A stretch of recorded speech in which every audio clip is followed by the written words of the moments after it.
هنشرح مع بعض ازاي نعمل سنتنس في البريزنت سمبل، جمله في المضارع البسيط. لو واقف معايا عمرو اللي هو السبجكت اللي هو اي، وانا المفروض ان سما تكون ظرف التكرار. ظرف التكرار بيقف فين؟ التاني في الجملة. ظرف التكرار بيقف فين؟ التاني في الجملة. سيطر كده وبيقف قبل الفعل، وبيقف قبل الفعل. فانا لو هدي اكزامبل وهقول I often drink milk. I often drink milk. بيقول I often انا ايه؟ أنا بشرب انا often يعني غالبا بشرب لبن. طيب حلو قوي. ده الجمله العاديه، ظرف التكرار بيقف فين؟ التاني في الجملة. بعد الضمير وقبل الفعل. حلو قوي. تعالى بقى كده تخيل معايا verb to be. هو كده لوجي، معلش. verb to be، انا بقى verb to be وقمت داخله في الجمله. لا اوعى بقى.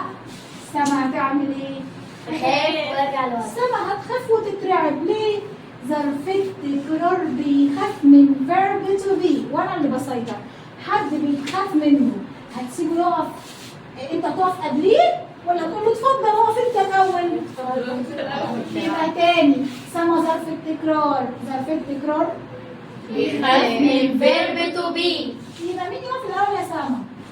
الverb to be. verb to be. يبقى يلا يا سما مستنيه ايه؟ امشي. وانا اللي هسيطر، وانا اللي هقف الاول وبعدين وبعدين ظرف التكرار هيقف بعد verb to be.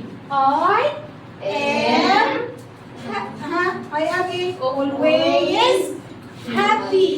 يبقى الجملة تمشي ازاي مع verb to be؟ I am always happy. أنا دايما مبسوط. ظرف التكرار واقف فين هنا؟